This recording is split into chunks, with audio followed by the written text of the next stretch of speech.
I don't think the Suns just like phoned it in those final Right. 4 games. Like if they had just phoned it in and played like absolute, you know what, then maybe we could feel a different type of way about this. I just think the Bucks and Giannis just turned it on higher than we had.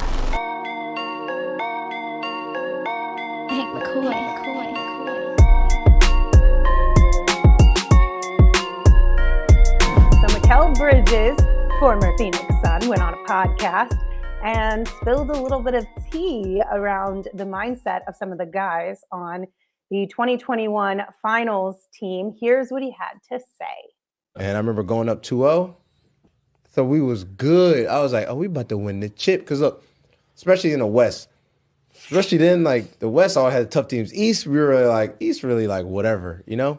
We go see Milwaukee. We're over here like, it's light. It's the East. It's Milwaukee. I know they got Giannis, and obviously they got hoopers, but I'm like, the West is tougher than the East. We're like, we good. Go up 2-0. We're there like, exactly. This is what we've been talking about. Like, it's the East, bro. Like, we're about to win this. The boys ran off 4 straight. I just couldn't believe it.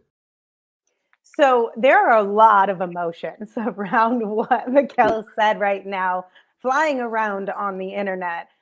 Initial thoughts, how do you guys each feel about the statement from him? Well, look, for me, it's simple. They were a young team. They made a magical run. They had a bunch of guys that had 0 playoff experience. I don't expect anything different than that. They had had a great run through the West. They go up 2-0. They had been at home for those first 2 games. Emotions are high. The whole city is ready for what they think is to come. I mean, hell, the fans are chanting Suns in 4 at the end of game 2, which was cringe as shit being there live, but that was what was going on. I don't expect young guys to have any other mindset than that, right? I don't think this was disrespect necessarily for the Bucks, just an overbelief in themselves and on this run that they were on that technically had started the year before in the bubble for a lot of these guys. So to me, I don't look at this as, oh, I can't believe that they did this and they did that. It's more of a, yeah, that's the lesson most young playoff teams eventually learn is they get punched in the mouth at some point during that run, and then they're supposed to take it and learn from it moving forward. And you saw it with Jordan against the Pistons for all those years. There's been multiple guys that have gone through this and teams that have gone through this throughout their career. I'm not that surprised by this. Yeah, it's one of those things that, like, I understand Mikal probably shouldn't have said it, or at least have been as upfront about it as he was, because for a lot of people, like, it's only 2.5 years ago now. It's still, the wound still hurts a little bit, but at the same time, like Espo, it's a great point. That was a team that you look at all of those guys, about 4 or 5 out of their top 6 guys had never been to the playoffs before. Chris Paul had been to the playoffs, but he had never been to the finals. Like, it's one of those things where, sure, they dealt with some adversity getting there, with Chris Paul having that shoulder stinger in the first round and then having COVID in the conference finals. But outside of that, they hadn't been truly tested. It felt like everything was aligning, the stars were aligning. And to your point about the Suns in 4 chant, I know that, like, the entire fan base was not in that arena chanting that. I know there were a lot of us that were like, whoa, maybe we shouldn't be testing the basketball gods in this way. But at the same time, like, you're not going to tell me that after they went up 2-0, you weren't thinking like, wow, they could really do this. Like, they only have to steal 1 on the road and come back, and they can close out here in game 5. They can close out on the road in game 6, which to that point in the playoffs, they had closed out every single series on the road. Like, this was a team that only lost 3 games in a row. I think twice all of that year. They hadn't lost 4 games in a row the entire season. Like, we thought they were going to win. The vast majority of us did.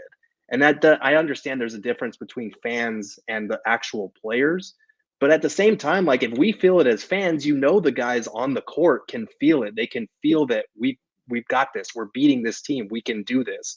Like, I understand that there's a line between confidence and being cocky, but a lot of times that line is subjective, and it's also based entirely on results. Like, if they had won even just 1 game on the road and closed it out at home, we'd be having a very different conversation if Mikal comes out and says this.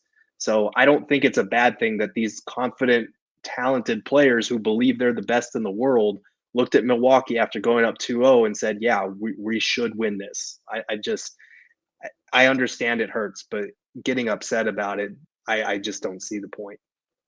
I also think that, like, even though the Suns and 4 thing was a little bit cringe at times, it also became more of a battle cry than legitimately Suns and 4 for a lot of people too. And I think we're forgetting that as well. Like, it wasn't necessarily that, we swept Denver, we're going to sweep Milwaukee as well. But Gerald, to your point, I agree 100% that I was feeling real confident in this team. I didn't think they were going to sweep, but I was feeling very confident in this team that this was finally going to be the year that they won it all. So I don't understand why the players wouldn't feel confident too. I mean, again, yes, there is a line between cocky and confidence, but you got to have some sort of confidence going into these games. Yeah, absolutely. Yeah, I mean, I won't lie. I walked out of game 2 in that arena and thought, maybe I just witnessed the final home game of the season. Maybe the next time I see this team, I'm seeing them in a championship parade. We all felt like this was fate, like there was something different going on in this town that we hadn't seen before, and some of that comes up with what we all had just come out of too. Like we had just come out of lockdown, basically, fans not being allowed to be in an arena, all these emotions. It was so unbelievably loud in that place because none of us had been together in a year. Like, none of us had had the opportunity to have that community and scream like that and feel that way. And to think that the players, like you're saying, Gerald, didn't feel that as well, is ridiculous. They had to have felt that. And when you're young, I mean, there's a reason that the saying's young, dumb, and stupid, right? Because you believe in things, you buy into emotion. You haven't had the shit kicked out of you. I mean, think about yourself at 20 compared to where you're at now, right? Or at 22 or 25, whatever the case may be. Life starts teaching you lessons as you get into adulting that change your perspective, right? And a lot of these guys hadn't had those moments in their NBA career, in their NBA life yet. So I do not put anything on the guys for feeling that way. That is a natural way to look at things. Also, I think we ask players so often these days in the day and age of social media and like having access to players where back in the day you didn't have access outside of like a 1 hour news cycle on TV or the newspaper the next day. Like, we have been asking players to get more real with us, to take us behind the scenes more, to give us more information, like the COVID times. Like, we wanted them to come out and straight up say, I was hurt, I had COVID, all these things. Like, they didn't do it, and we kept asking them to do it. And so then we get a little bit of insight a few years later, and now we're all like up in arms and angry about it. And it's like, I don't know. I want all the information. I'm okay with sharing that information. And the hope and goal would be that these guys went through it. Now, granted, majority of them aren't on our team anymore, but they had this experience and they've learned from it, and we'll implement that moving forward and have a different mindset or different outlook when it comes to being back in that situation, hopefully again. Yeah. And I just it's funny though. I understand why it sucks to hear as a fan who's still not over that finals loss, because you never want to watch a series like that unfolded that way and look back on it and be like, man, now it sounds like they just took them for granted, or they like took them lightly or whatever.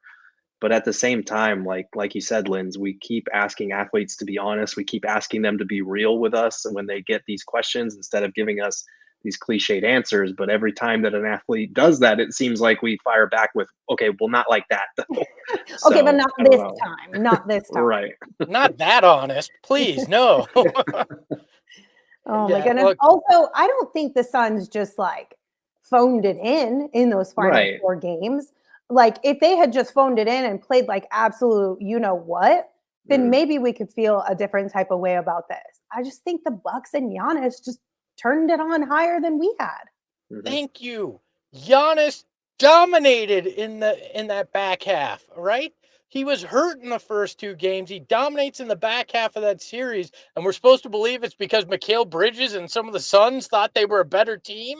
No, it's because Giannis is superhuman. He's called the Greek Freak for a reason. When he got going downhill, there wasn't anybody, even prime Shaq, that was going to stop him in that series, and the refs were calling everything in his favor. This wasn't because the Suns got cocky. They wound up facing a guy who took it to another level at a time where Devin Booker hurt his hamstring, and there was towards the end of that series, and there was only so much firepower they had, and those games were still close, especially that one. I don't remember if it was 3 or 4 where the lob, it may have even been 5, I don't remember, but the lob, was it 4 that basically a half a second earlier, and that entire series changes. The Suns have their 3rd win, and it's 1 more to a title. So it's not because they thought, oh, you know what, we're better than them, so time to just put the trophy up in the stadium and forget the rest of it. Yeah.